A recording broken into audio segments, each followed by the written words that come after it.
Welcome to Life with Beth and Court, where life is always interesting, We sold everything to live on the road full time. despite having zero experience. Now we bring you lessons, laughs, and stories from the road. Buckle in for an entertaining ride. Do you like my fuzzy slippers? Oh, those are amazing fuzzy slippers that happen to be mine. Mm-hmm. That you spilled tequila all over. Yeah, My tequila. not my tequila. My tequila. Okay, I'll focus now. Your eye just twitched when you did that. Welcome back to another episode of Life with Beth and Court. And when I say welcome back, I really mean welcome back. Like a 5-month hiatus. Welcome back. I think it was 6 months. Really? Yeah, I think our Wow. last episode was like June 29th. It feels much longer than that. Well, that's because, dear Courtney, we have traveled the world. We have not traveled the world. We have not traveled the world. However, we have since sold everything we own in our house and have traveled to more states than we ever have in our lives. That is very true. So it did kind of make 6 months feel like A whole new world. a whole new. Yeah, see, when you hold the microphone like this, it makes you want to sing. So if you Right. are new here, welcome. We're pretty funny. We're pretty fantastic. Pretty funny. I think they have to decide if we're funny. We are two people who We are humans. We are humans on the other side of the microphone. In case you thought we were dogs or elves. I was doing a fine job explaining the situation. Well, you started out by telling them that we're two humans, so that was a bit of a slow start. Okay, we're two humans, and if you're new here, this is actually the second season of our podcast. I think there were 36 episodes in the first season. Yeah, is we that really right? gave it a good run. Yeah, and fun fact, we actually started our podcast on accident because my sweet, sweet Beth Ann said, wouldn't it be cool if we had a podcast? I'm going to type a pretend email, and then she accidentally sent it to our email list. I got ambitious. Yeah. Yeah. And so we went with it, and I think we turned it around in 2 days. Well, let me tell you, I accidentally wrote that email and left the trigger active when I imported people who had bought our merch from us, and then it auto sent to them. And that was on a Wednesday that I sent the email by accident, and I didn't know I sent it until one of our good friends texted me and said, "A podcast? Fuck yeah." I was like, oh no. Whoops. Oh no, that actually went out to like 35 people. So I came to you and I said, "Hi, I accidentally just told everyone we're starting a podcast." And you were like, "Oh, well, okay." And I was like, "Nah, I told them that the first episode would be out this Saturday." And we did it. And then you were like, "How do we podcast?" And I was like, "I'm not really sure." And so we Googled a lot, and then we did produce that first episode on Saturday. We thought this podcast was going to be called The Walking Podcast. Oh, I was so clever back then. You were back in the day. You were very set on this being called The Walking Podcast. And that we would record it while we were walking. And then Right. we heard the first episode, and it was horrible. fucking terrible. So if you do choose to go back and listen from the Don't hold us. beginning, the beginning, please do not. No, just don't listen to episode 1. Yeah, it was not only was the wind terrible, there was also vehicles going by, so you could hear that, and We weren't talking about anything. you were oddly out of breath Oh, the entire time. And I was like, "Hold on, you're the runner. Why are you struggling to breathe?" Yeah, we tried to listen to it recently when we were driving, and I was like, I can't listen to this. It's so bad. Let's just tell everyone to never listen to it. So that's how we started our podcast, and it turned out amazing. We have received so much love and support of people who have listened to the episodes, and they've really helped them, and we've had lots of, when is the podcast coming back? And we actually let our membership group know that the podcast was coming back in January, but we did not tell everyone else because we're sneaky. We're sneaky. Well, it's because our membership group gets exclusive access. So Yeah. that's why they got to know Exclusive. first. All right. For those of you who are also new, we're just going to tell you everything about us from the start. So, We are? well, not from the start. Oh my but gosh. I was what- born in Flint, Michigan at 12:16 a.m. Yeah, that's true. You are from Flint. Flint. Yeah. Anyway, so on April 19th, 2020, The year of disaster. Yeah, no shit. We decided out of the blue that we were going to sell everything we own and live in a travel trailer, even though neither one of us had ever camped before. Yeah, and if you want like the detail version of how it behooved us to do this, is that a word? Yeah, it is, but it's does that have anything to do with wrong hooves context for reindeers? No. Okay, it's around Christmas, so I was just trying to get in the spirit. But if you have a desire to know like the detailed version, if you go back to season 1, it was actually our last podcast episode because we were like, we can't keep doing a podcast because we are flipping our lives upside down. I don't know that it was our last one. Our last one was about managing stress. But anyway, we decided on April 19th that we were going to sell everything we own and live life on the road. We called a realtor that day and said, hey, how do we sell our house? And we went from there. And 4 months later, on August 12th, we pulled out of our driveway for the last time. This is like a 4 and 4 thing. Because now we're 4 months on the road. Oh, yeah, that's true. That's fun. Throughout the summer, we were selling our house, selling everything we own. You know, all the shit we owned in our basement. Yeah, we actually did an episode on that as well. Get rid of your life. shit. Yeah. Just get rid of it. So anyway, it became a bit too much to be doing the podcast, and we often on like Friday night, Saturday night, it got really bad because we pushed the release to. We used to release it on Saturday mornings, and then we started releasing on Sunday mornings because we were just always up against the deadline. And then on Saturday nights, we kept going, oh shit, we didn't record a podcast episode.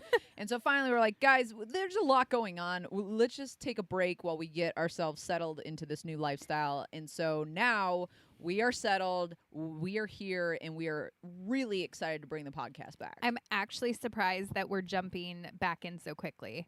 When before we stopped doing the podcast, I was like, oh, we're not going to do it again for like a year because it's going to take so long to figure out this lifestyle and it's going to be stressful. So I'm actually quite proud of us. We were also pretty burnt out by the end too. Yeah. So the podcast had become kind of an obligation. Yeah. And we don't want it to be that way. No. We want it to be fun for us and fun for you. Actually, the last couple months, we're like, I can't wait to start the podcast again. Yeah. We've been really excited. So we've been excited to come back to you because this feels fun to talk to you here. And kind of the theme of our podcast have always been to be real and open and honest and have the hard conversations that may be a bit taboo to talk about, but we don't care because they're important conversations to have. So. Yeah. And this season we're mixing in it's the same theme of things we've learned and how we're growing and what we want to share with people. But we're adding into the mix like life lessons from the road and things that have happened on the road with some stories. So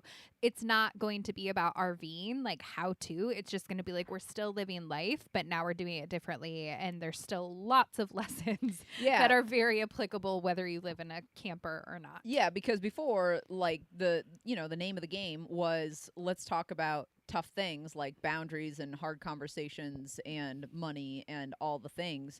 And those things are all still very applicable. It's just that where we're learning those things, we are no longer in one place in a home in Michigan. Which I think just goes to show you, like, when we've told people that we're doing this, they're like, oh my gosh, I can't believe you did it. Like, I could never do that. That's so crazy. But it just goes to show you, like, you have challenges no matter where you are. So if you own a home, when we owned a home, we had challenges. Now living life on the road, we have challenges. Like, I think fear holds people back because they're like, oh my God, it's going to be so crazy and so intense. Yeah, no, shit happens no matter what lifestyle you're living. So it's more about learning to address things as a whole versus circumstantial situations. Did you say circumstantial? Yeah. Circumstantial? It's like circumstantial. I think I thought I was going to say circumcision, so I panicked. It started to come out weird. What did I say? Circumstantial? Yeah. That's a word, isn't it's it? Circumstantial. That's what I said. You said schwal. All right. The same way that you say, she always says fiscal, like the fiscal year. She says physical. Yeah, I just stopped saying it. And like when I was managing a really big budget, I just stopped saying that word. I was like, the budget, this year's projected budget. Yeah. Instead of saying she's fiscally responsible, she would say I'm physically responsible. I mean, I am physically responsible. She also, I have a running list of other words that she has quite the time saying. We should make a TikTok or a reel of that. Yeah, that's true. Anyway, so we decided for our first episode back that we are just going to kind of recap the past 4 months on the road. Ooh, it's going to be fun. From a lens of we didn't know what the fuck we were doing. And I think in a lot of ways, we still don't. No, but we're still learning. So I thought it would be fun to take people along for the journey, because if you know nothing about camping, or you know a lot about camping, this will probably be amusing. Oh my gosh. It might actually be funnier if you know a lot about camping. Because there are times that, like, we'll see old videos of us old videos, I say 4 months ago, when we first started. It feels like a very long time ago. Yeah. Like when we first were in the trailer and we're like, well, you see, this is how you do it. Like, there's videos of me trying to explain to you what something does. And then, like, 4 months down the road, we're like, that's absolutely not what that does. Or we find new things and we're like, where'd this come from? So, I feel as if we're probably going to pull a lot from the answers we've already given in our private membership, because we've done Q&As along the way where our members in Adventure Seekers, our private membership, they get to ask us questions. They get all the behind the scenes. They get all the behind the scenes footage and all of that. And we release it like at the time that it's actually happening, and they get to ask us all the questions they want, literally about anything. Like, we talked about poop for a very long time. A lot of poop. Yeah. And we've talked about a relationship a lot. They have a lot of questions, and you know, like we always promise, we'll be real and open and honest with you. And so they've asked about like how we handle fights and disagreements, and when someone has a stinky shit. So. Dem poops. They're very curious about it. So anyway, each month they get to ask us all these questions, and then we jump on a live and we answer their questions live. So I think it's going to be fun, because I feel like we'll have a lot of ammunition to answer the questions that maybe our listeners are thinking, because we've heard it the last several months from our members. Yeah. So let's start by recapping month 1. And for reference, our camper is not very large. We think it's about 200 square feet total. And we went from living in a 3-bedroom, 1-bath, full backyard, full front yard, garage, full basement home to this. And so I think that's important context. Itty bitty little box. Itty bitty little box. So month 1, what do you remember of being on the road? Oh, so let's see. It would be August 12th through middle of September. Okay, so the reason that we had such a strict timeline to get out the door is because your dad was getting married in Virginia. Yeah. He was getting remarried. So we wanted to head out to Virginia, and Virginia is a 19-hour drive from where we lived. No idea. You're the planner. I will tell you, it was. So it was a 19-hour drive, and we didn't want to drive more than 4 or 5 hours a day. We were brand new, like literally had never we towed were before. So calculated. We're like, we don't feel comfortable driving for more than 4 hours at a time, which actually is like fucking 6 hours if you want to be real about it. Yeah, if you add in extra time.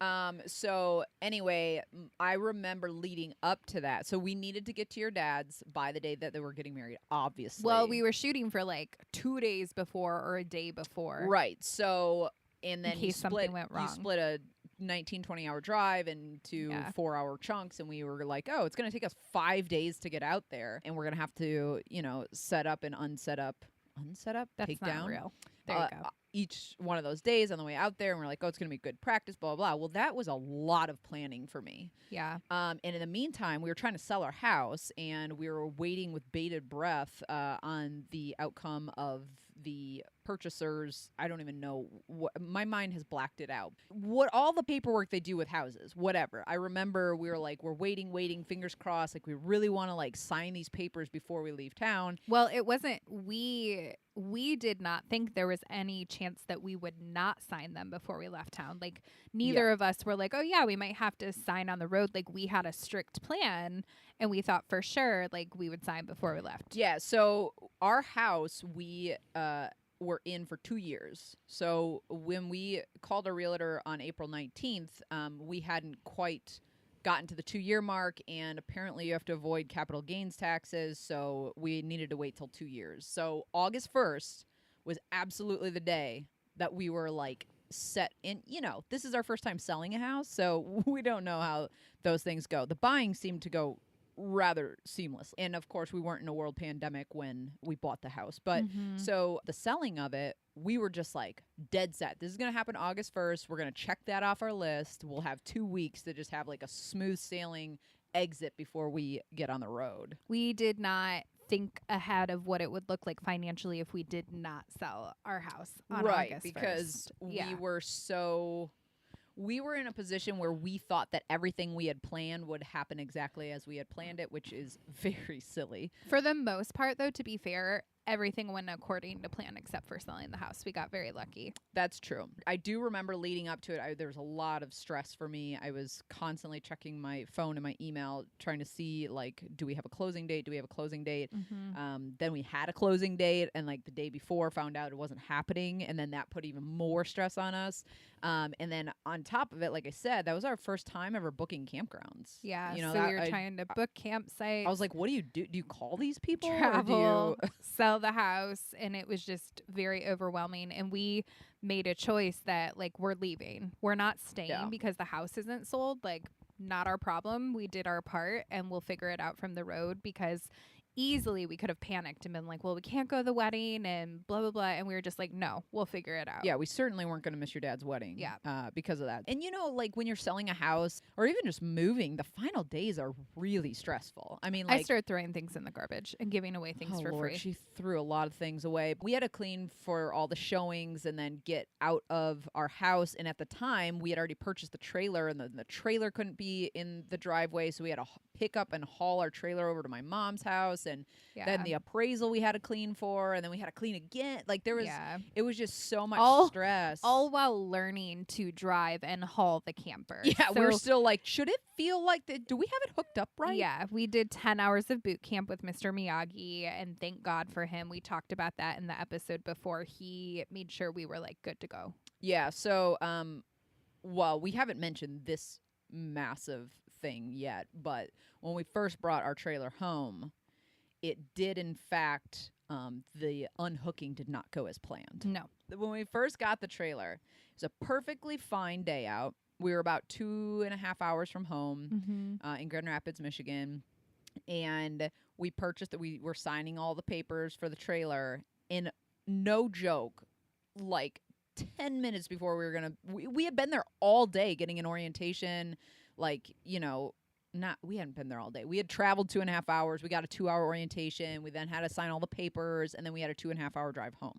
So it was a long day for us. But 10 minutes before we go to pull out, torrential downpour. Yeah, like really bad. The rain was it was coming down so heavily that the guys at the trailer center were like, "Do you want us to just hook you up to electric and you can stay in the trailer in our driveway tonight?" Like in our parking lot. And we were like, we can't stay in a parking lot. We have to work tomorrow. Yeah. And we don't have any of our stuff. Like we were like, no, we'll be fine. But man, we have footage of it. Like there were legitimate, like as cars were passing us, there's these waves of water coming over. And so you were actually in the driver's seat. That was the first time you'd ever hauled a camper. What is now known as Rafi, our trailer. I had pulled like boat trailers and stuff before, but this was very different. So you pulled out of there and immediately got on the highway at rush hour, which you hate highways. But the rain actually did us a favor because it slowed everyone down. So I didn't have to deal with zippy drivers, which I do not like. And it stopped raining probably about 20 minutes after we were on the road. But that was the first time we had to post in the Facebook group for help, because we weren't used to how it felt when the trailer was being hauled and we thought something was broken. Well, because we felt like a pull. Like a rubber band effect. Yeah. And it turns out that's just what it feels like hauling a trailer when you go over bumps. And there was no weight. Like it was an empty trailer, so there was no weight in it. But we panicked and posted in the group. And most people are nice. There were a couple of assholes that were like, oh, but it has a turbo. Like the truck should Yeah, they were be making fast. they were making fun of our truck. I didn't and like it. We were like, all the specs are fine, dum dum. We're Yeah. just asking if it should feel like this. And then, someone who hauls a semi for a living was like, no, that's what it feels like when you go over a bump and you have a massive trailer. And we were like, oh, all we needed to know. Thanks, Yeah. we're good to go. Yeah. So then we stopped and you got gas on the way home, which felt like a major win. It was. We were not intending to get gas, but one of the things you don't know unless you've hauled a camper is your gas mileage like tanks. We were getting like 9 miles to the gallon. And so I would look at the miles and I'm like, oh, we have like 56 miles left before we run out of gas. And then once we got to Cadillac, which was still like 45 minutes away, I was like, nope, we need to get gas. So I pulled into a really big gas station, took the end pump, didn't hit anyone, didn't hit anything. And it was like a big win. Yeah, so we were riding high. I was so riding the you high. had I thought I was hot shit. Conquered the rain, you conquered the highway driving, you conquered the gas, and then we got it home and we were like, we've watched at least 42 YouTube videos on this. We've got this. Yeah, we totally thought we had it. Turns out it didn't go as planned. We did actually have it on camera when we tried to unhook our trailer. And we couldn't even back it in. We couldn't back it in. But a man on a bicycle had to get in and back it in. Well, I mean, he was a neighbor in the neighborhood. Still a man on a bicycle. Just a random man riding by us. So anyway, that first unhooking did not go well. We do have video footage of it, and we released it to our Adventure Seeker members. They, like us, said, I'm laughing my ass off. However, at the time, I can imagine how scary that was. Yeah, we didn't sleep that night. So and we thought we made a huge Then we were mistake. like, oh my gosh, we made a massive mistake. And I don't know, I guess we just kind of got over that. Because at that point, we had already sold everything, so... Well, we got the training that we needed. So our friend Angie, her dad Mark, spent 10 hours with us. It was actually that Friday and then the following Friday. So we spent 2 Fridays, 5 hours each with him. And he took us to parking lots and he had us back around light posts and he had cones. I did pretty good backing in a circle around a light You post. did do a good job with that. So anyway, all of that to say, like, we were super confident and then our confidence took a plummet and we were like, we can't. Like, we literally didn't sleep because I kept getting up to check on the camper to make sure it didn't roll in a different driveway. But we worked through it, and by August 12th, we hit the road for the first time. Yeah. It's important to note that you have to weigh yourself before you travel. Not your human self. Well, I mean, you can. Your truck but and trailer. The truck and trailer. And we waited till the very last minute, which was not smart of us, to weigh our truck and trailer. And actually, it was at a local landscaping business. Our friend Bridget and her husband Claire, they own Blue Star Farms in Traverse City. And so I called and they let us go on their scales to weigh ourselves. And we were actually really underweight, which was a relief because that was my biggest stress point. I was like, we cannot be overweight. Like, what the hell are we going to do? We were literally like leaving right after that to start this road trip for Cadillac. Yeah. And we were saying goodbye to my mom. Yeah. And my mom, in her last attempt to try to get us to like not do this, she was like, well, you're going to have to go through the mountains on your way to Virginia. And we're like, Ma, wait, what?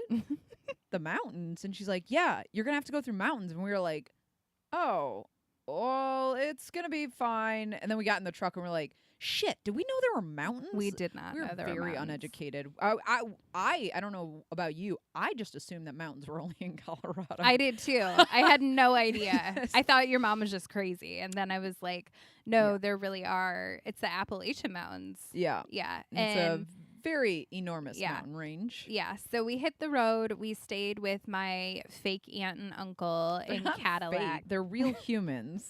Oh, we're back to real humans. They're real now. humans. They're not technically your aunt Yes. and uncle. And we stayed overnight with them and caught up, which was really great. And then we traveled downstate and stayed at our first official campsite in Milan, Michigan. Mm-hmm. And I remember, like, once we got unhooked and we were there, we were in this really cute little place by a pond and a field, and it was so peaceful. And I forget what you were doing, but I was like, I'm going to make dinner. So I was sitting outside preparing like vegetables, which would never do back home. Like I always cooked inside. And there were these kids playing over by the pond and they were just like giggling and laughing. And I had music playing and it was summer. And I was like, I remember saying to you, I think this is what my heart has always wanted. I just didn't know it. And you were like, what do you mean? I'm like, whatever this is, like this lifestyle, I feel so at peace right now. And I think this is what my heart has always wanted. Yeah, it almost feels like now that we've been doing it for 4 months, like it almost feels weird. Like, why would you ever go back to the same house over and over and over again? Like, well, and we live life at a very accelerated pace. So we had the house for like a year and a half and we're like, okay, now what?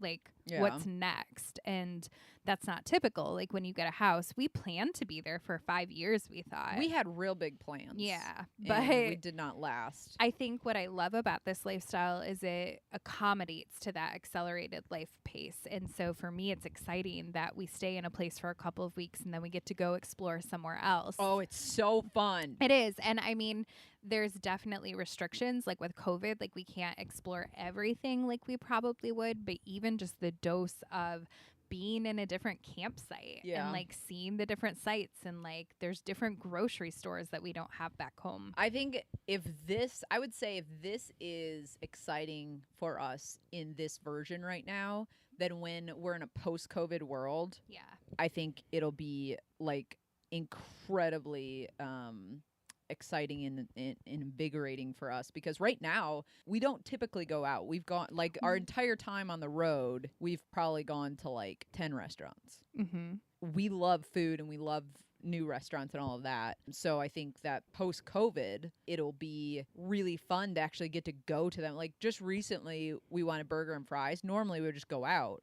And we really wanted to go to this place called Ford's Garage. It looks so cool. It's like set up like a garage and, you know, it's got motors and engines and all these. And we were like, oh, it looks like such a fun environment. And then we got takeout and we ate in the car and watched in the truck and watched the sunset. So I think if once we get to actually live into these places that we're going and exploring all the way and get to fully experience them, I think it's going to be even more exciting than it is right now. But I would agree that even just getting to like, what's our new campsite going to look like? I think that's exciting. And right now, the membership that we have, we're doing that every 2 to 3 weeks is switching campsites. Yeah. So it's like we'll get to experience it on different levels. And honestly, I think COVID is a blessing in disguise in that way that we're not spending a ton of money, because I wonder if we were able to actually go places, if we would be spending a lot more money. But the answer is yes. I would absolutely be eating out much more. Yeah. So to fast forward, we ended up staying at, I think, 4 or 5 campsites just overnight,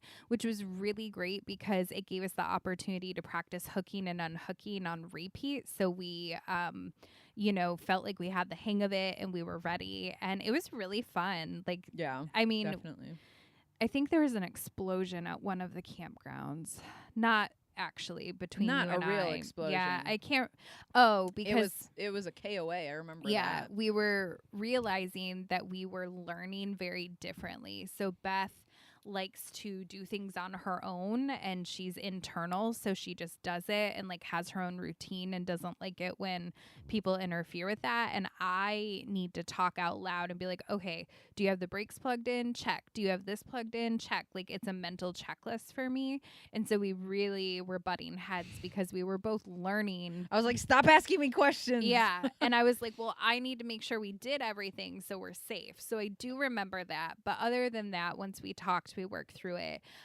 We made our way to Virginia, and oh my gosh, Dad's Street. You remember Dad's Street? And how he didn't tell us what There it was was- going to be like. Yeah, there was nowhere to turn around. It was a like dead the most end, narrow street And there's I've cars ever seen parked in my on life. both sides, and he just kept saying, I got this. And we're like, yeah, but no, where he are we said, going? I have a plan. I have a 'Cause plan, yeah. I was like, Dad, is there a place to turn around? Response, I have a plan. Dad, are we going to fit down this road? I have a plan. And then your cousin Heather was like, hi, do you know your dad's street? And we're like, we're trying to get answered. And she's like, well, let me tell you all about it. Yeah. So it was, you did wonderful. I did amazing. It was beyond wonderful. I was like, who levitated into my body and backed this in like a pro? So we got there, and that was our first experience with, oh, you can't just hook into house electric, eh? So we tripped his breaker once, and then we tried to plug it into several different outlets. We thought we had gotten to the 20 amp outlet. Turns out we hadn't. And then, mind you, it is hot as balls. It is August in Virginia, and as Beth likes to say, the ocean was in the air. It's like 98% humidity. Yeah. Like you feel like you're in a bath all the time. So then we were like, okay, well, we prepared for this because we bought a generator so we can just hook into that to make sure we get AC in the camper. It was the recommended generator too. To be fair, it was recommended by the dealership, and it even said it had the specs to handle what we needed. But we were very new to generator world, so it took a lot of like support from our family and research to realize like there's a difference between the amperage, I think, and the voltage. Is that what it is? The wattage. I don't know which part you're talking about. Well, basically, like, it's 3,000 something or 6,500 something, but that's different than the amount of, I don't know. I blocked it out. I was going to say, I basically blocked it out, and I think it the was so word traumatic. generator I became blocked it out. a swear word in your family. It did. But basically, we did not have the right generator. You're not supposed to return them, but we made it happen anyway. Okay, but hold on. The reason, because we're from Michigan. And Michigan, I don't know. It seems like Home Depot's policy is Home Depot's policy. Like, we bought something, didn't work, we're going to return it. Let's take it back. So we said that to your Uncle Mike, I think, and he's like, I don't know if you can return generators. And we're like, no, Home Depot's got a really good policy. And so then, and then we went to Home Depot with the generator, and it said if oil and gas or oil have been put in the machine, it cannot be returned. And we were like, well, how would we have known that it wouldn't work until we had to like actually fire it up?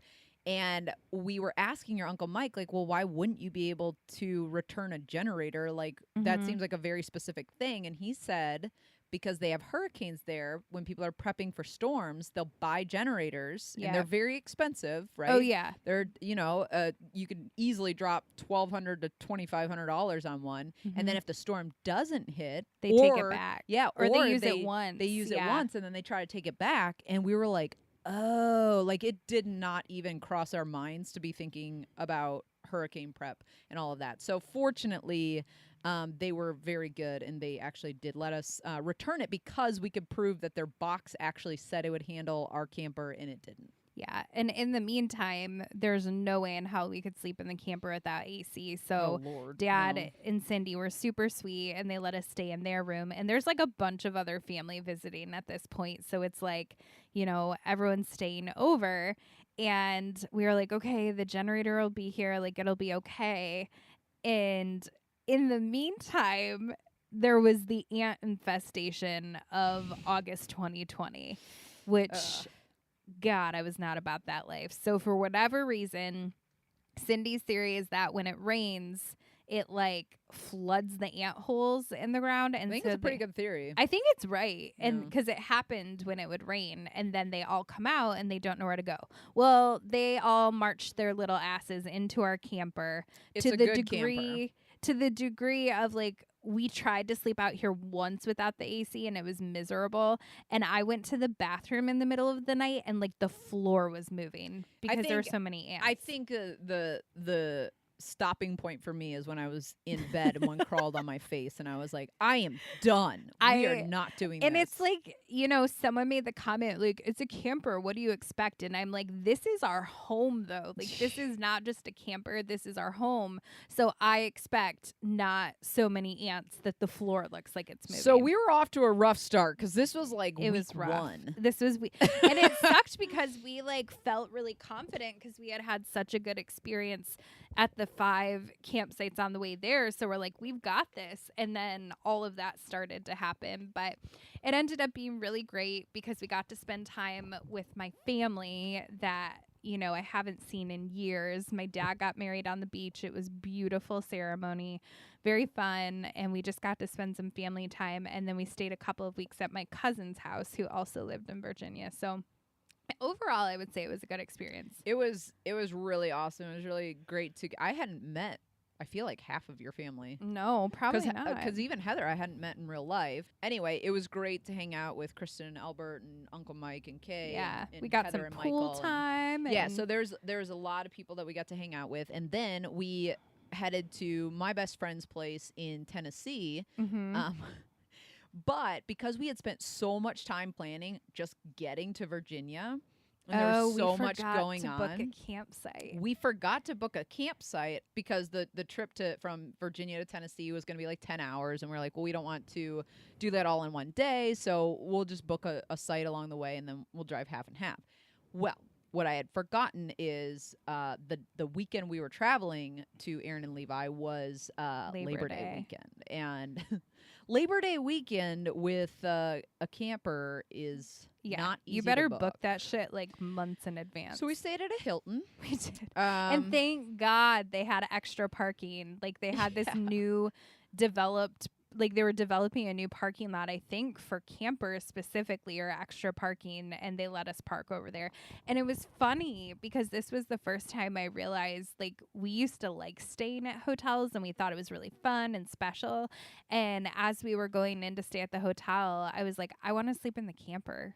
Yeah, and it was you were weird. Like, me too. Well, because it was a pain in the ass. You're like, all right, grab all your toiletries, grab beyond that, like, I didn't mind that part so much. I just like, it didn't feel exciting to me to stay in a hotel anymore. It felt more exciting for me to stay in our camper. Yeah, to stay in the camper in someplace new. Yeah. So anyway, that was our trip out, getting out to Tennessee. We got to Tennessee, and we ended up staying at a campground that was about 15 to 20 minutes away from Aaron Levi, and we hung out hard. Yeah. Oh, and I forgot.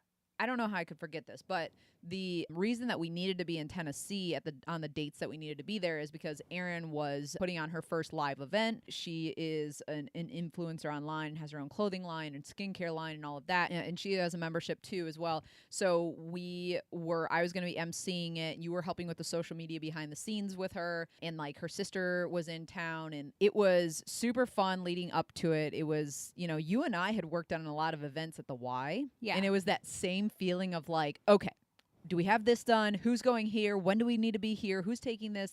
So we went into event mode, which Hannah was very grateful for. She was like, oh, praise Jesus. Here, take the spreadsheet with the schedule and you do what you want with it. We had a blast with that event. And because of COVID, it was a virtual event. So, we weren't in person with any of the attendees. And we were, I think that was the first time I had my forehead temperature taken. The campground we stayed at in Tennessee. So this is a really interesting lesson we learned. It had horrible reviews, like horrible reviews online, but it was the only campsite that was close to our friends. And so we're like, well, what do we do? So Aaron and Levi actually like drove by to scout it out. I was like, can you take video for us and tell us like if this is bad? Yeah. And I mean, like the spots were really tight next to each other, but it was a perfectly fine campground and the staff was really great. They had like live music on Fridays and a pool. So, I mean, it just taught us the lesson, like, just because there are bad reviews, that's not necessarily true. Like, reviews serve a purpose, but you're not always going to get exactly what you think you are. And I also think, like, I remember one specific review that said this is in the bad part of this town. Yeah. And I texted Erin and I was like, hey, can you go check this out? Is this the bad part of Smyrna? And she was like, what? No, it's fine. And as far as like, the reviews were saying like the spots are so tight, you can't even put your slide out. And I was like, in what world? I did not see that. They were close to each other. But I think it's like managing your expectations, right? Yeah. Like it's not some national state park that you're going to have, a half-acre plot if to you yourself. know what you're getting in for. And a lot of the people that were there, I shouldn't say a lot, we met two. But like one was a traveling nurse, so she was there for work. Another one worked in the Army, and he worked at a facility just down the road, and he was there during the week, and then he would go home. He had a house 4 hours away, and he would go home on the weekend so he could see his son. And so the people that were there were there for functional purposes, and it was really the same for us. I mean, we were there so we could be close to Aaron and Levi and have that experience with them and stuff. So anyway, I agree with you. The reviews were definitely not aligned with the experience that we had. We actually left them like a very sweet thank you card because we thought we were only staying for 2 weeks at first, and then we added another week. Like, we just kept adding on a week every time, and it was ridiculous. So I was like, I'm really sorry. Like, we weren't sure how long we were staying, and they were really great. So yeah, Tennessee was really fun because it felt like we were kids again, because like we would go over to their house for dinner, and then they would come to the campsite for dinner. And I think it was good for you because you and Aaron, even though you're best friends, had never really been in that space long enough to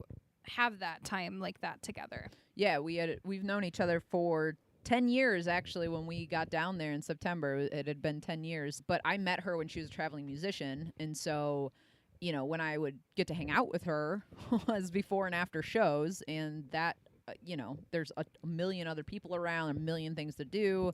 We had gotten to hang out at, you know, seminars that we go to together in like California and stuff. But again, they're only 2 or 3 days at a time, and you're there for a different purpose and blah, blah, blah. So at first it felt kind of the same when we were there. The first week that we were there was the event. So, you know, when we went over, Hannah and I are writing things and recording things, and Aaron and I are talking about transitions and whatever. And so, you know, she was going to do part of the event was a concert that she was going to do. And so she's singing, and there's just all of this kind of like rehearsal time.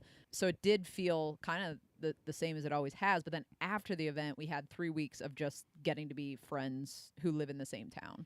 And I that think was pretty fun. I think Tennessee was the first time we realized that we need our own space. Like even like visiting with family in Virginia was awesome. And then like even after Tennessee, you know, we're visiting family, but we really learned like it just goes back to that balance factor. Like you can't live like you're on vacation all of the time, because there's a reason that vacation is, you know, in small doses or temporary. So for me, at least, I think that's when we really appreciated, because we didn't go over there every night. Some nights we were like, yeah, we're just going to stay at the campsite. As our time came to a close, though, I think all of us panicked and we're like, oh, well, we got to do something every single night because then we're gone after this. But before that, yeah, it just made us realize like it's just as important. And I feel like Erin could appreciate and respect that as well, because she's like always go, go, go. So like she needed nights where she was like, yeah, I'm just going to chill and like we'll see each other tomorrow. So yeah,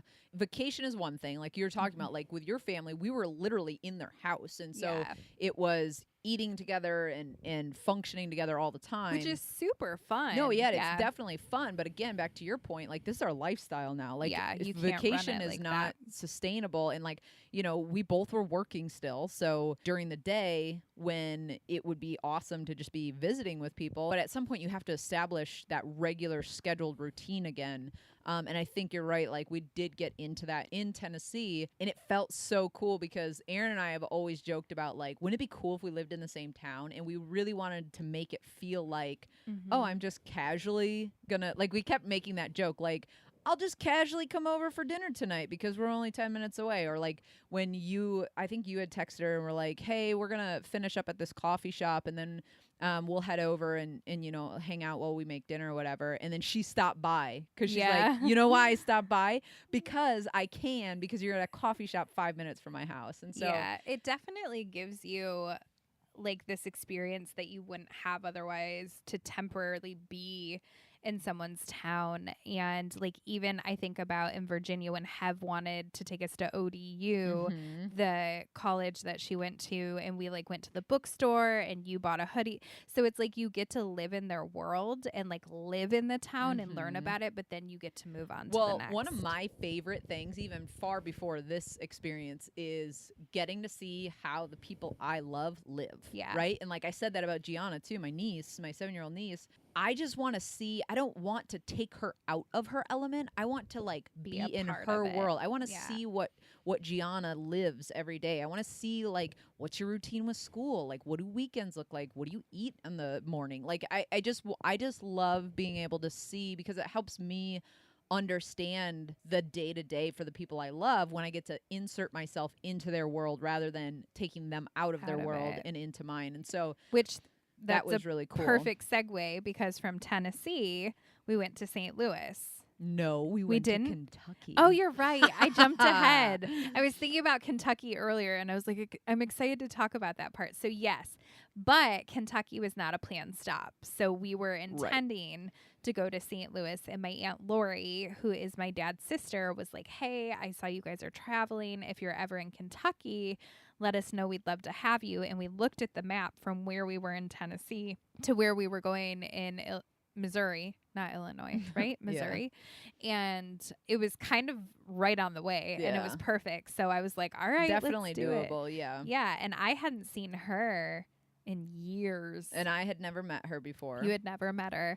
So we stayed with Aunt Lori and Uncle Kev in Kentucky for a week, and they have the most beautiful home. That week, so that relaxing. week was like literally like 3 months of experiences in one week. Yeah. It was insane, and it was hilarious and fun and exciting, and talk about being in someone else's world. We Holy were like crap. I felt like we were on an episode of like Undercover Boss where you see what everyone does. And it was cool because they had hookups because they camp. So we were able to plug in. Not hookups like connections. They had they had like I'm electric. speaking the language. Yeah, they had like electric hookups that we could plug our camper into. Yeah. So, and that was the first time. I have a picture of this we've not shown.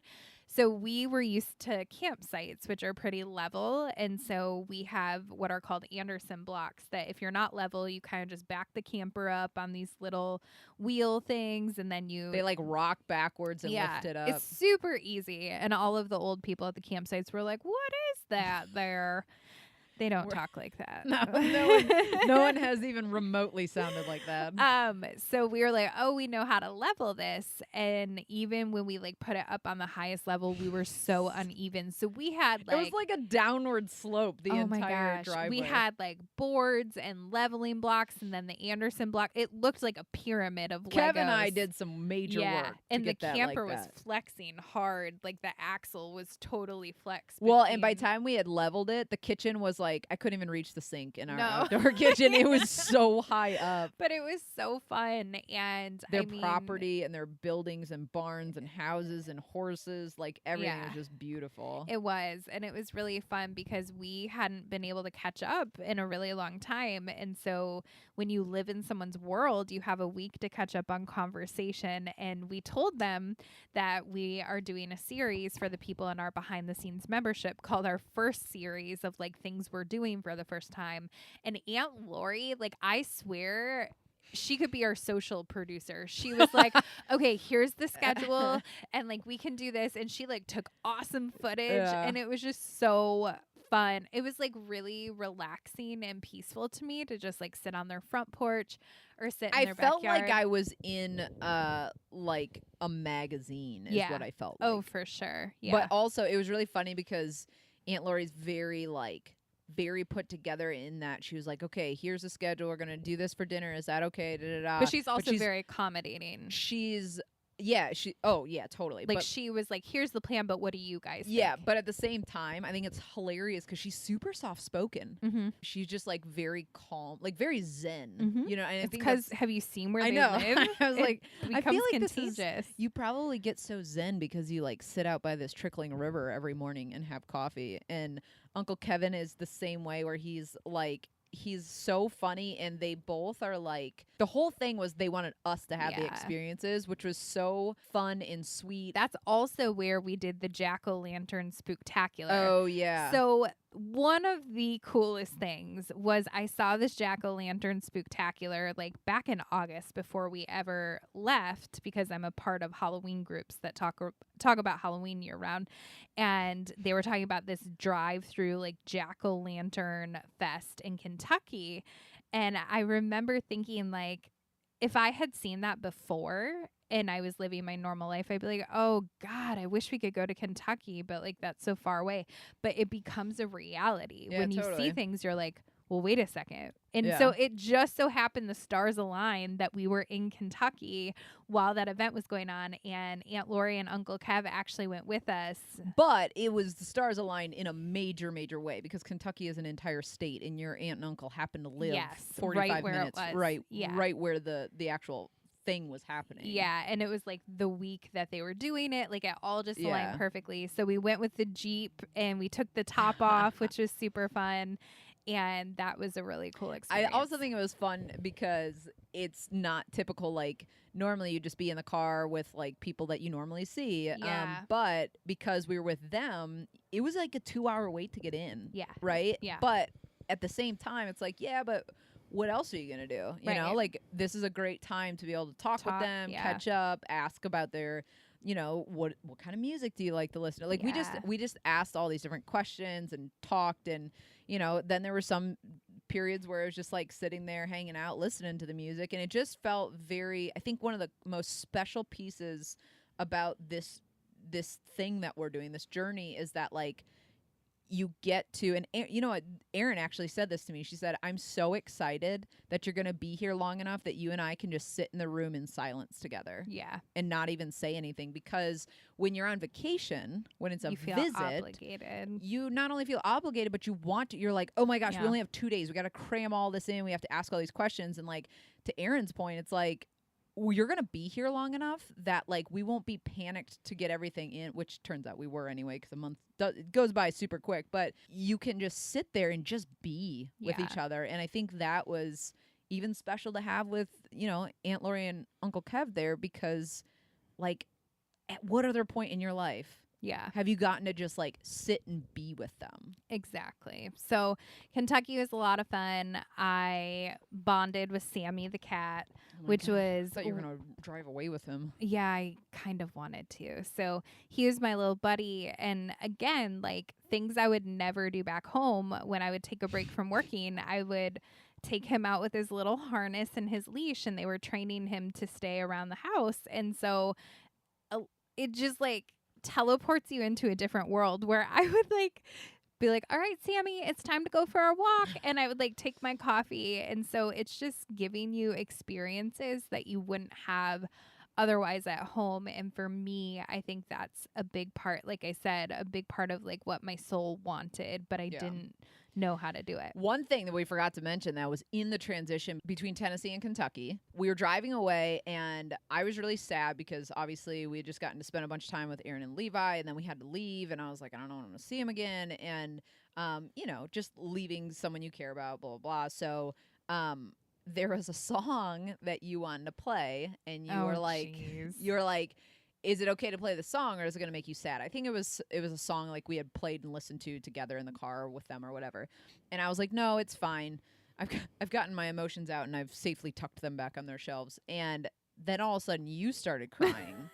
And I was like, wait, why are you crying? I thought you were worried the song would make me cry. That is when we captured I'm just crying because I love you so much. Our first viral TikTok. Our first and only. Our first and only. Well, not really, because I think viral is like 20,000 plus views, and I don't know. Many of our videos have that now. Yeah, that was the first time that we ever understood. Like, we actually had to text my sister Peyton and be like, hi, what does it mean to be viral? Like, how many views is that? So it was funny because, you know, Peyton told us and we're like, holy shit, I think we're going viral right now. Yeah. And then at the same time, Hannah, Erin's sister, who we spent time with down in Tennessee too, texted and goes, you bitches just went viral. And we're like, is it? Is this what, like, is this actually what it is? I think for me, like, that was really cool. But another thing that came from that experience is like, that was our first time our relationship, like our romantic relationship, was put in like the spotlight of social media. And we always knew at some point there'd be haters. Like, the more people that follow you, there's just more trolls out there. And out of like 900 comments, more than that now. 950 comments, not a single fucking mean thing was said. Yeah, like, it was all super sweet, super kind. So for me, and they were all tagging each other too. They're like, this is me about you. And so that was the first time that we were like, oh, people actually really relate to the things that happen in our relationship too. Yeah. So it was a really sweet moment of like, as we're growing and we're changing and we're exploring, like, there's a lot of really positive support out there. So that was Kentucky, super fun. And then we went to St. Louis. Yes. In St. Louis, we were supposed to stay longer than we ended up staying. But I will say this, we thought that we were going to be spending the winter in Arizona. I forgot about that. That was a place that we thought we were going to be going. We wanted to be warm. We had never been out west, et cetera, et cetera. So we thought we were going to be in Arizona. And then Saturday, we did not plan ahead that far. Yeah, Saturday when we were leaving Kentucky, or the day before we were leaving Kentucky, you and I both woke up with the same thought, the same way we did when we were like, what if we just live life on the road? It was that same kind of thing where we both aligned without having talked, and we both were like, what if we went to Florida for the winter instead? And so that Saturday is when we decided that the next month we'd be going to Florida instead of Arizona. And I think that was a really fun realization that we could just do whatever the fuck we want whenever we want. Yeah, absolutely. So we got to St. Louis and we stayed. We tried mooch stocking, which is when you stay in someone's driveway. So similar to what we did with my dad. And which didn't work out then. It did not work out then. And it didn't work out the second time either. Yeah, and it's no one's fault. It's just like when you live in a camper, you need to have full hookups, because if you don't, then you have to empty your black and your gray tank. And we have a small camper, so our gray tank fills with like one shower, and then our black tank fills like every 2.5 days. So literally, if you're living in your camper, you would have to hook it up every 2 days, find a dump station, pay to dump it, hook it. Like, it's just such an overwhelming stressor. We are not well equipped to mooch stock or boondock. Yeah, and I think that's okay because we're so new at this. Like, there's still so much to learn just when you're doing full hookups. Totally. And I think we thought it was going to be easier than it actually was. And that was the first time, like, our toilet had an issue. We didn't have water hookups. In order to run any water, we were using our water pump, which meant I was filling gallon jugs out of a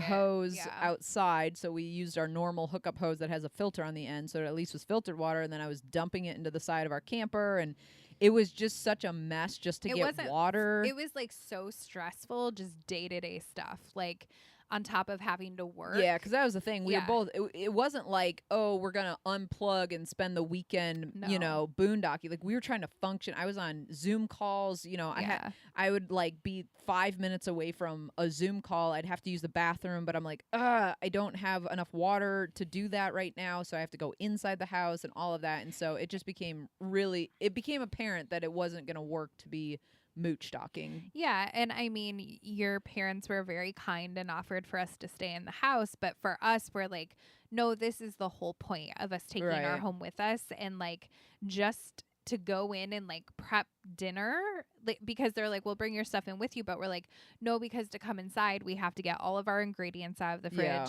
We have to like bring all of our stuff to wash our face, and like it's just not how we envisioned it happening. So we ended up moving to a campsite that I think was like 15 or 20 minutes away, which was more money we did not account for spending, but that's okay.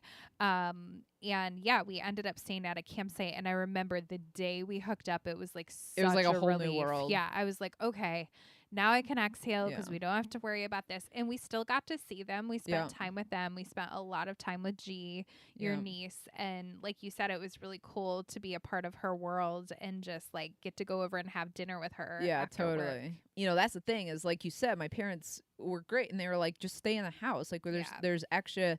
But the thing is, imagine staying in someone else's house for a month. Yeah. I mean, that's not, like you said, like you want your home space. Yeah. The whole purpose is that we don't have to pack a bag we want to live, in the same vicinity. And I think that goes back to how we functioned in Tennessee. That worked very well for us. We had our own campsite, but then we were super close to the people that we wanted to spend the most time with. And so we ended up, the campsite was great. It was a bit industrial. Like there was like planes and trains and automobiles.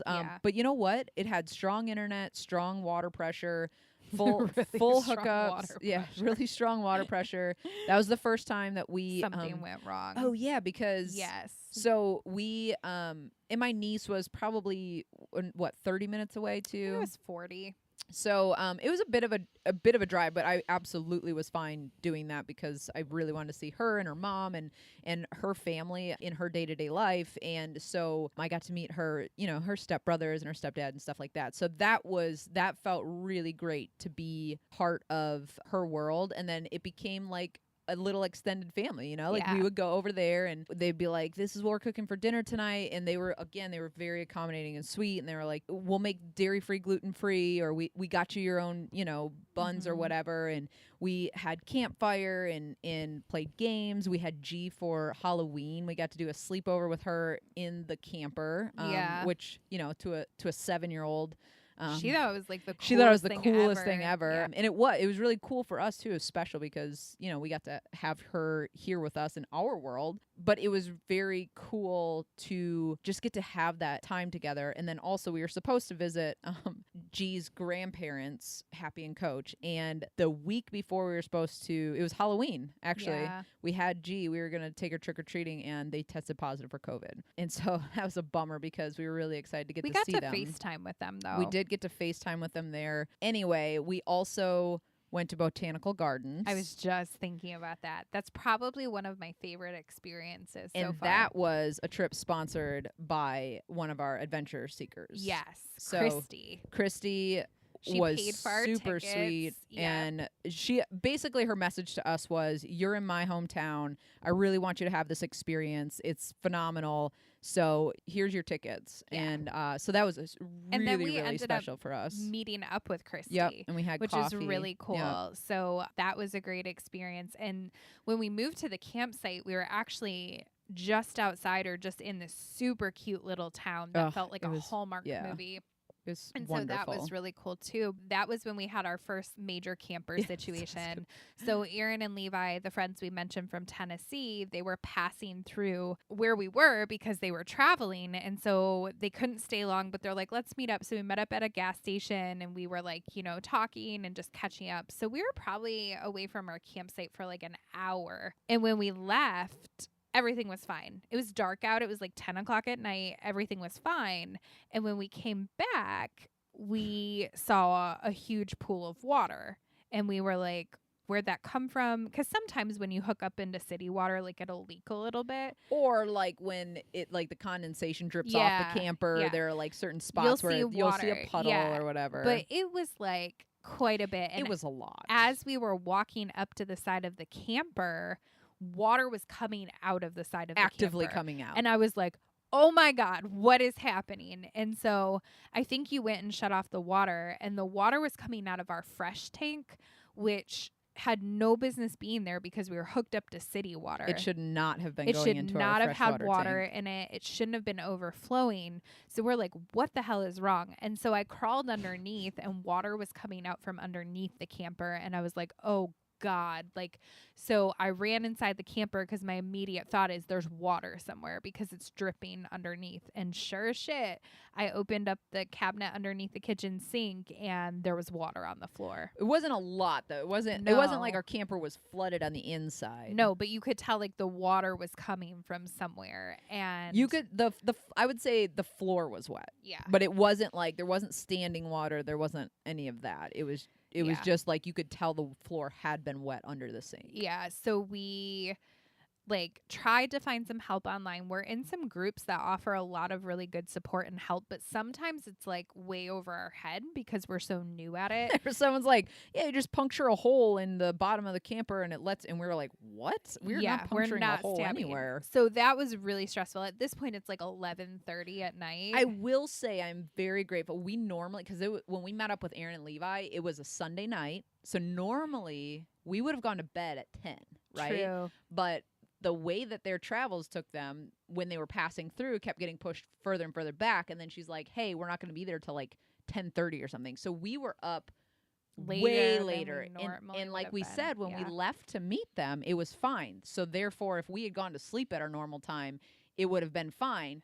But then when we woke up in the morning, it would have been way worse. I don't even know when we would have seen it because it was cold out. So we rarely were going outside in the mornings. Yeah. So I am extremely grateful that we didn't get back from seeing them till like 11:45 or something. Yeah. And thank God that we did, because otherwise that could have been much, much worse. Yeah, it was still pretty bad. So that was our first time taking it anywhere for a repair, and there was no dealership nearby, and technically our camper's under warranty, so that would have been ideal, but that just wasn't happening. So we ended up taking it somewhere that I'm not thrilled about.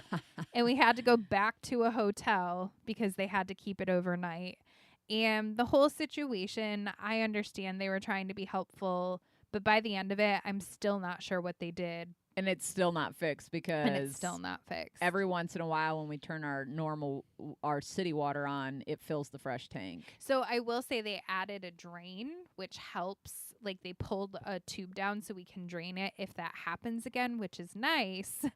But they didn't fix the actual problem. They said they did. And then they charged us to empty our tanks. Yeah. And then when I started asking questions of like, well, did you actually check the water pump? Did you check this? Did you check that? They were like, well, no. But yeah, like it just. Well, plus then the first trip that we took, we tried to use our water pump And to it use didn't turn because we on. actually needed to use the freshwater tank, and it wouldn't turn on. Yeah. Something is not working correctly because when you fill the freshwater tank, it stays at empty, even though you're filling it and filling it and filling it. So you have no Yeah. idea. And then if you use the water pump when you're traveling and then you hook up to city water, it like pulls the water into the fresh tank again. Yeah. So basically, we still have some freshwater tank issues, and probably at some Help. point we need Send help. send help. But it was such a complicated process, and I was so frustrated. And the thing is, like, this isn't my language. This isn't my world.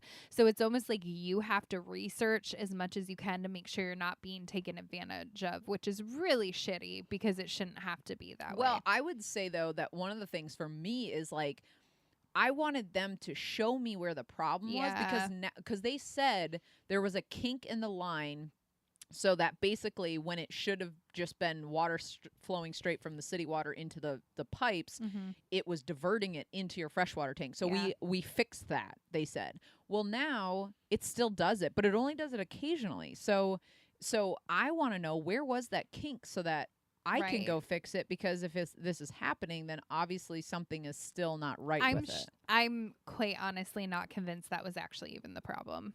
Like that it was a kink. I think they just said it was. I don't know. Anyway, so we ended up St. Louis. We ended up cutting St. Louis a couple weeks short because it was cold as shit. I think we underestimated what the temperatures were going to be. Well, average temperature said 50 to 60. I was like, that's not so bad. we'll be fine. I told Beth Ann, it is a terrible idea to stay there for a month. It's going to get way too cold. We're like talking end of October, Halloween. She wanted to stay through Thanksgiving, which would have been November 27th. Yeah. And I was like, there's no way. So what I didn't take into account were the temperatures that it would get down to in the mornings and nights. And it was very cold. And when you live in a space as small as we do, we relied a lot on being able to use the outdoor area. That's where I would work out. I would go on walks. I would work, during the day when I had to, do my job. I want to stand up and sit down and move around and be out in the sun and whatever. But when it's cold and rainy, you're stuck in a little box together for like 4 days straight, and we were stuck in the camper together, and it was not a good situation. And because of COVID, it's not like you could just go somewhere. You can't go to a coffee shop. I mean, you could, but I don't want to work with a mask on all day. That got very tiring, very wearing on us. So at this point, we've now dealt with trying to mooch Doc for a week, then paying, $1,000 extra that we didn't plan on paying to stay at a campsite. Then the water was overflowing, and then it was raining outside, and it was cold, and we were stuck in a box together, and it was too much. And we were like, way too much. We need to leave. We're going to go now. Good for us, because I think a lot of people may have stayed out of guilt because we said we were going to stay through Thanksgiving. We said we were going to be there the whole month, and like not wanting to let family down. But at the end of the day, like we were so miserable and so frustrated that like our quality of life was being impacted to the point where it's different if you're like, yeah, we can tough it out for a couple of days. Like we still had 2.5 weeks to go at that point, and we were like, there's no way. So I'm proud of us for doing what we needed to do so that we could be comfortable. So at that point, we then we did get to pick G up from school, which was like my ultimate. Like that was really fun. I so badly wanted to pick Gianna up from school because to me that was like the Well, she wanted us to. Well, She asked, yeah. she's like, can I stay the night? And are you guys going to pick me up from school? And like, she Yeah. had all of these exciting questions. And for me, like that's something that is like the ultimate I'm in your daily routine is getting to drop off or pick up. And when I moved home for a stint when I was like 27 or something, when my sister Peyton was still in high school, I would drive her to school in the morning. And that was a really special time for us. We would jam out to music and we'd talk about stuff. And, you know, I would pick her up from school, and like it just felt good to have that time, and it was special for us, and it was that routine and stuff. So I really wanted to pick Gianna up from school, and so we did get to do that before we left. It was only once, but it was wonderful. Yeah. And she did get to spend the night with us. It was only once, but again, it was wonderful. And there were some good moments. Yeah, we had a lot of really good time. I mean, we were still there for a month. Yeah. Over a month. So it's interesting because I think we've realized our sweet spot of staying somewhere before we want to move is like 2 weeks. A month feels a little too long for us. That 2 weeks is the ideal sweet spot. We went from St. Louis. We stayed a night in a Tennessee campground, and then we carried on Stayed to in Alabama for a week, right? Yep. I And actually really like that campsite. our internet went out, so that whole experience is tainted by the fact that our SIM card went down, and That was really the terrible. worst 3 to 4 weeks of my 3 to 4 weeks of bad internet. I or literally no bought a internet. different internet service provider in the meantime because I was like, hi, my job depends on me having internet, and I could not get the help that was needed. It was whatever. So super stressful. Alabama, it was a beautiful campsite. It was new.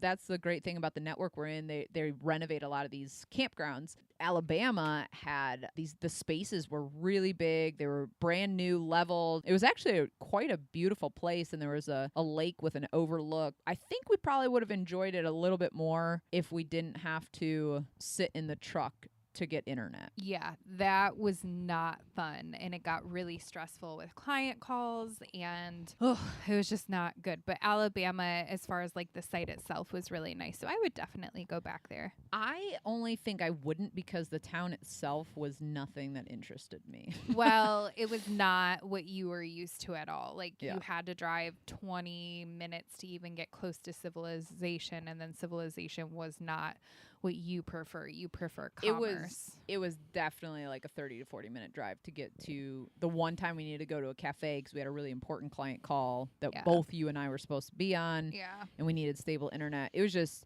I don't know that I preferred the surrounding areas, but I would say there for a week where it was just, you know, if the internet was stable, I mean, it was a perfectly fine campground, and it was the facilities were new, the sites were new, all of the hookups were new. So it was cool. And then we stayed one night at the top of Florida, in a partner network campground. Oh, that was it was rough. Stay. It was the people were very nice. They were very sweet. We won't mention names, but it definitely looked like a very outdated Tinder profile. I said it looked like it got attacked by a werewolf. Yeah, the pictures were one thing. You got there and you were like, oh, hot bait damn. and switch, like 1000%. So we stayed there for a night, and then we got to our very first like actual Florida destination. Was that Crystal Isles? Yeah. Oh, that was a tough spot.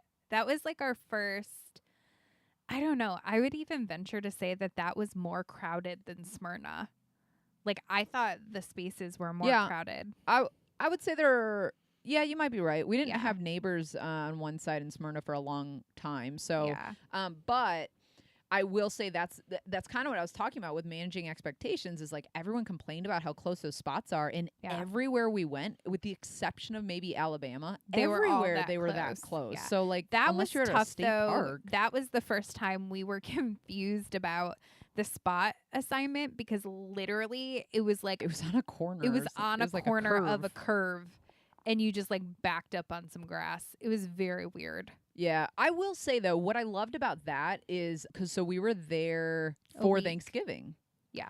So by the time we had gotten there, it was, it was Thanksgiving time, and it was very festive. Like It was really fun. It like was that, really cool because all these campers had lights out, and it they felt were like a very definitely community-ish. yeah, everyone, there's kids, there's these kids that would ride their bikes by us every day or walk or scooter or whatever, and there's these girls in particular who would go what she used to say, good luck with your work. Oh yeah. And I'd say thank you, and then the next day she'd be like, hope your work was good, good luck again today. It was really cute. It was cute. And then there was a little boy that would pet Maxwell every day. And he didn't know that we could hear him or see him, and we were in the camper when he would like come up and pet Maxwell, our dead dog. He's not actually dead, for those of you who are new here. He's a skeleton dog from Halloween decorations. Yeah, I about died the day that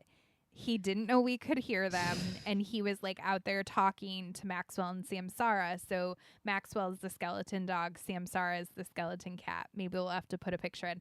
And he said to Maxwell, I'm going to name you Puppy. And then to the cat, he said, I'm going to name you the P word. Yeah, so he said, I will not say it. He said P and puppy, basically. The P word and puppy. And we were like, and he didn't how say does he it. know He was like that 8, word? and he didn't say it in like a gross, giggly context. It was like so matter of fact. So Yeah.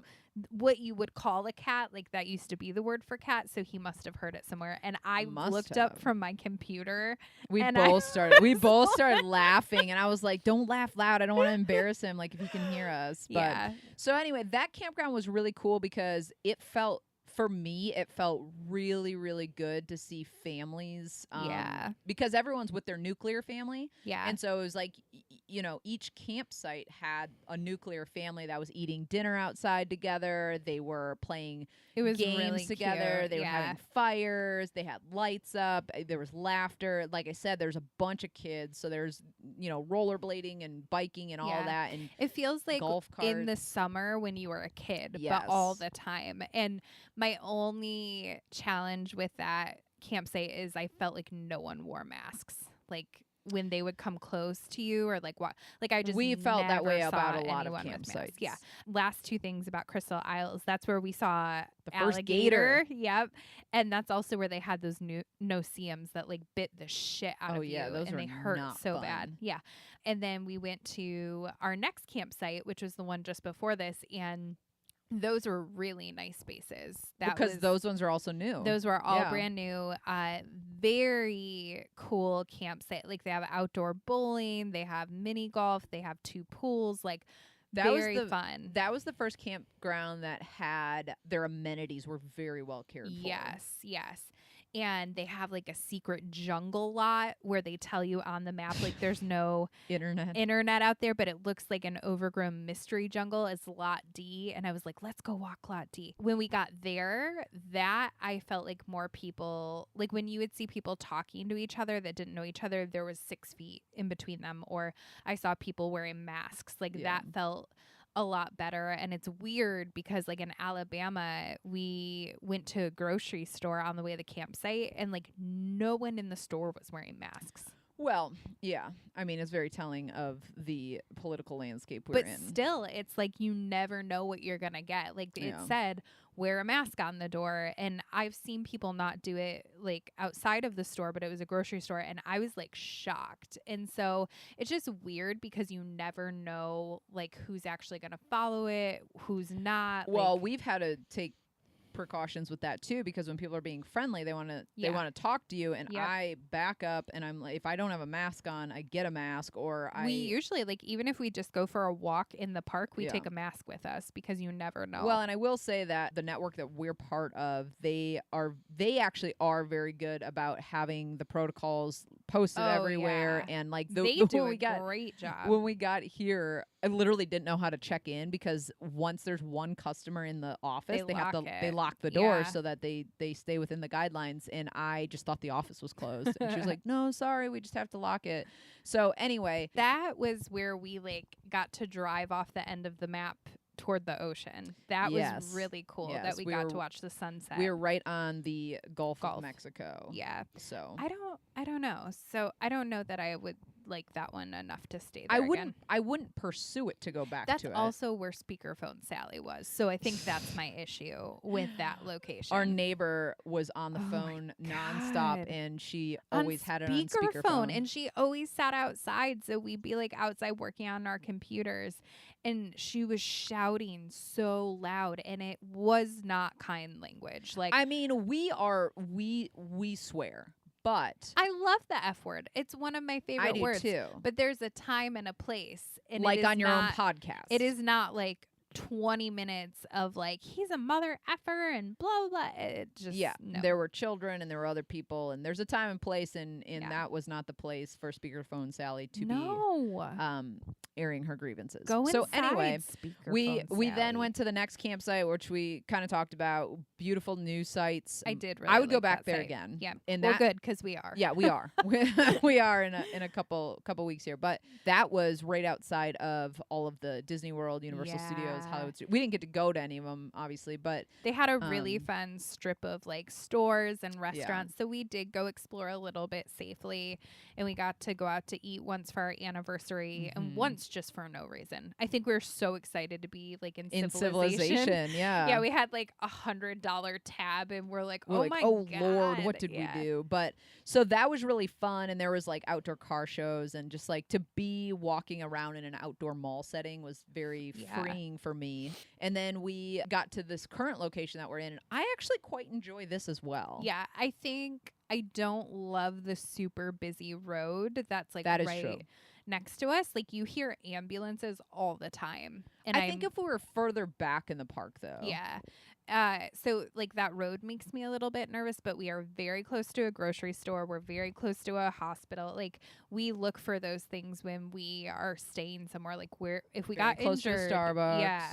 Well, I mean, hospital and grocery store for me, but this spot has been lovely, and this is actually where we're spending Christmas. So when you hear this, Christmas will have passed. But I mean, overall, I feel like we've been doing this a really long time, and it's only been 4 months. And it's like when you're dating someone, like it feels like forever, but in a good way, but it also feels like it's just started. Yeah. Too. And I would say something that's been interesting for us is what we have gathered along the way that we need in different sites. So like when we were watching YouTube accounts, you know, we watched and watched and watched and watched. And there are some things that, you know, YouTube accounts said you should get this. We would recommend getting this tool or whatever or piece of equipment. And when we were first starting out, we're like, let's see if we need it. And then like the first, I don't know, 2 months, even 3 months, we're like, we don't need that at all. Why would they say that? And then like in month 4, we're like, man, we should have gotten that wagon because then we could take our laundry in that. And like,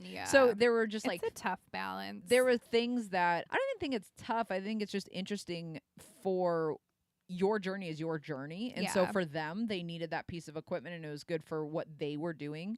And for us, we didn't need it at this part, but now it would be nice to have that. And then it's, you know, kind of gauging your own journey and saying, do we need it though? Or is it just this one site that we're going to use it at? And kind of, you know, I would say throttling a bit of the upfront spending and not getting every single little thing that people told us to get when we first started out. Well, and it also forces you to get creative, because if you don't have it, then you're like, well, how can we handle it? So the laundry, for example, would it be great to have a wagon so you can walk it? Of course. But if you can't, we also have a vehicle so you can just drive over there.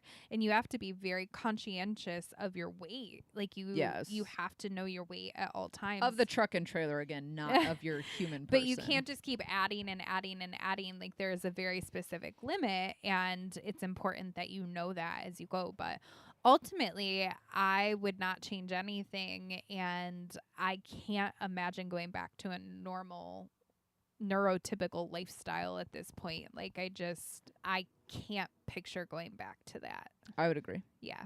So it's been a really fun, wild, packed 4 months, and we're just going to keep doing it. We're going to keep going. So what you can expect from us on this podcast this season is the same type of, I would say, soft skill development, self-development, personal development, but it'll just be in the context of what we're learning in this new lifestyle, which, as we said, everyone has challenges. Ours are just a bit different than they were before. So we hope you enjoyed this episode and enjoy following along with us on all the social platforms at Life with Beth and Court. If you'd like show notes, it is over on our website at lifewithbethandcourt.com. If you'd like to join our behind the scenes paid membership, it's called Adventure Seekers. And like we said, they do get monthly access to all the behind the scenes footage. We do something called Dashboard Confessions. And that's when we turn the camera on when we're on our travel days and we talk about something that we wouldn't otherwise talk about. You also get the videos of our firsts along the way and a once a month live Q&A where you get to submit your questions. We'll answer anything, jump on live with you. And it's a real good time. It's a good group of people. We're building a community and it feels awesome. Yeah. Thanks for tuning in. We will see you same time, same place next week. And until then, keep building your best life. Bye, guys.